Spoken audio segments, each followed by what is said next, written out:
Le deuxième était L'impossible union des droites. Pour l'heure, il semble qu'aucune union n'est possible entre néolibéraux et nationalistes. Les partisans des deux camps défendent des projets de société inconciliables. Par Gilles Richard, Université Rennes 2. Candidat à la présidentielle, Éric Zemmour s'était d'emblée posé en homme de l'union des droites, avec le succès que l'on sait, 5 candidats de droite au premier tour et 7% des voix pour celui qui prétendait les unir. Faut-il s'étonner de cet échec ? À l'évidence, non. 2 candidats de droite vont s'affronter le 24 avril prochain, les mêmes qu'en 2017 et sans union possible.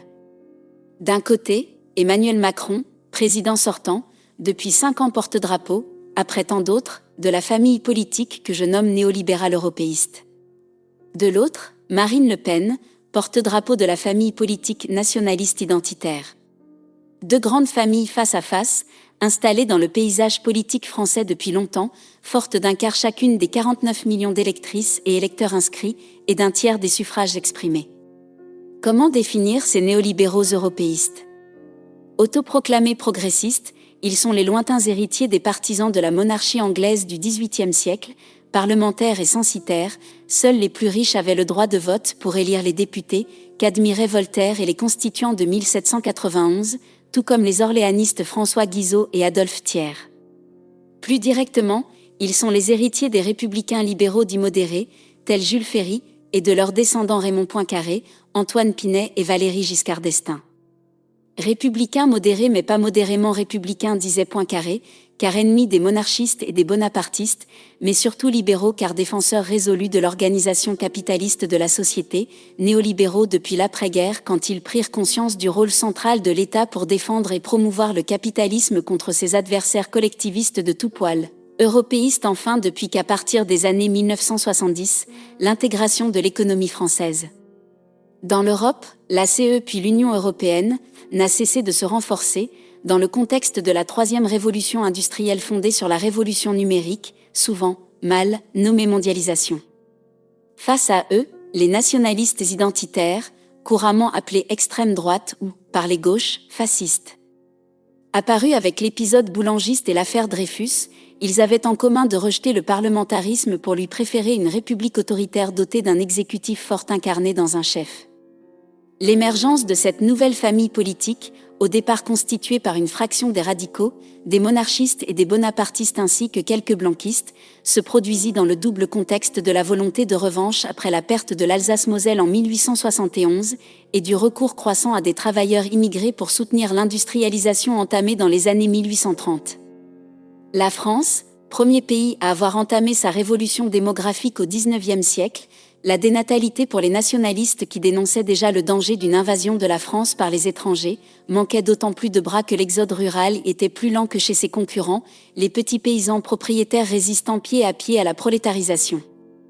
Longtemps synthétisée dans la figure du juif apatride, la peur de l'étranger, depuis les Boches jusqu'aux musulmans en passant par les Rital, la perfide Albion et les Polacs, est devenue le fondement d'un nationalisme héritier de Paul Déroulède et Édouard Drummond, de Maurice Barrès et Charles Maurras, des ligueurs des années 1930 et des défenseurs de l'Algérie française. Plus composite que la famille libérale dont l'émergence remonte à l'irrésistible essor de la bourgeoisie au XVIIIe siècle, la famille nationaliste, admirateur du maréchal Pétain, catholique conservateur de la Manif pour tous, nouvelle droite païenne d'Alain de Benoît, nostalgique des colonies, etc., mit aussi beaucoup plus de temps à s'organiser solidement sur le plan partisan, si l'on accepte le Parti social français à la fin des années 1930.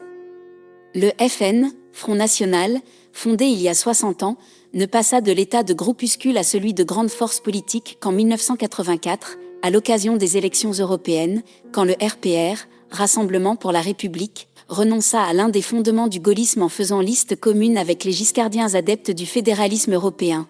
Près de la moitié des électeurs frontistes de 1984 vinrent du RPR, Rassemblement pour la République, tandis que le PS, Parti socialiste, renonçait définitivement à changer l'avis et que le PCF, Parti communiste français, incapable de rompre ses liens avec l'URSS, poursuivait son déclin entamé en 1979, au rythme des crises successives secouant les pays du socialisme réel. Le FN s'enracina dans les années 1990 en attirant une partie des classes populaires, abandonnées par les organisations traditionnelles du mouvement ouvrier que le chômage de masse laminait depuis 1974.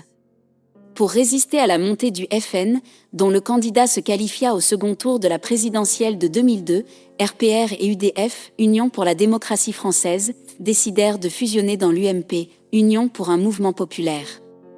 Alain Juppé présida à la naissance de cette nouvelle formation, majoritaire à l'Assemblée nationale durant 10 ans. L'Union des Chiraciens, les partisans de Charles Pasqua s'étaient détachés du parti pour s'allier à Philippe de Villiers, des Giscardiens et des démocrates chrétiens de Pierre Méhaignerie et Jacques Parrot, était devenue possible grâce à leur adhésion commune au néolibéralisme européiste. La fusion se fit sur la base d'un compromis, un programme giscardo-barriste pour un parti chiraco-juppéiste. Pour faire de l'UMP une force équivalente à la CDU allemande ou au Parti conservateur britannique, Juppé envisageait de l'élargir à terme à ceux des socialistes ralliés au néolibéralisme européiste, dont la figure la plus en vue était alors Dominique Strauss-Kahn. Unir centre-droit et centre-gauche, UMP et PS, n'est-ce pas ce que le président de la République sortant, strauss-kahnien quand il était adhérent du PS entre 2006 et 2009, a réalisé en 2017, avec le plein soutien de Juppé? Mais Juppé, condamné dans l'affaire des emplois fictifs à la mairie de Paris, dut se retirer de la vie politique fin 2004. Nicolas Sarkozy lui succéda sur la base d'une nouvelle stratégie, faire de l'UMP un grand parti populaire en ajoutant à son projet initial, donc sans renier l'ouverture à gauche, DSK au FMI, tout un versant nationaliste identitaire afin de reconquérir l'électorat frontiste, création d'un ministère de l'identité nationale. L'opération réussit dans un premier temps, le parti gonfla jusqu'à 350 000 adhérents et plus d'1 million d'électeurs. Le pénistes de 2002 se portèrent sur Sarkozy à la présidentielle de 2007, Jean-Marie Le Pen avait fait sa plus mauvaise campagne. Mais le nouveau président signa le traité de Lisbonne qui reprenait l'essentiel des mesures contenues dans le traité constitutionnel européen, pourtant rejeté par 55% des électeurs 2 ans plus tôt. Puis survint la crise financière de 2008, dite crise des subrimes, au cours de laquelle le président montra qu'il était avant tout le défenseur de l'ordre néolibéral européen menacé. Le FN reprit son ascension, dirigé par Marine à partir de 2011. Elle entama la dédiabolisation du parti, rejet de l'antisémitisme, du vichisme et l'homophobie, ce que Zemmour reprend aujourd'hui en partie à son compte, et focalisa la haine de l'étranger sur les musulmans, tous assimilés aux islamistes. Non seulement Sarkozy ne fut pas réélu en 2012 mais il laissa un parti en mauvais état. Au-delà des ambitions rivales de François Fillon et de Jean-François Copé, l'UMP, rebaptisé LR, les Républicains, en 2015, était en effet écartelé depuis 2007 entre deux tendances fondamentalement inconciliables à long terme, adhérents et majorité des cadres, néolibéraux d'un côté, adhérents nationalistes de l'autre. Cette profonde division du parti ne fut pas dépassée par Fillon qui proposa en 2017 une stratégie proche de celle de Sarkozy, développant seulement davantage l'alliance avec les catholiques conservateurs. Le congrès de LR en décembre 2021 ne fit qu'entériner cette fracture, 60% des adhérents pour Valérie Pécresse, juppéiste de la première heure, secrétaire générale adjointe de l'UMP en 2002, contre 40% pour Éric Ciotti, député ménagé par le RN, Rassemblement national, dans les Alpes-Maritimes en 2017 et se déclarant plus proche de Zemmour que de Macron. L'union des droites est plus que jamais impossible aujourd'hui, n'en déplaise à Zemmour et à ses partisans. Non seulement néolibéraux et nationalistes défendent des projets de société inconciliables, fédéralisme européen contre identité nationale, ouverture des frontières contre sortie de l'espace Schengen, multiculturalisme et marchandisation de la culture contre tradition, mais leur commune défense du capitalisme, au-delà de quelques variantes entre les deux camps, ne peut même plus les pousser à s'allier pour barrer la route du pouvoir aux gauches. Celles-ci sont en effet tellement défaites qu'elles ne menacent plus sérieusement les fondements de l'organisation sociale.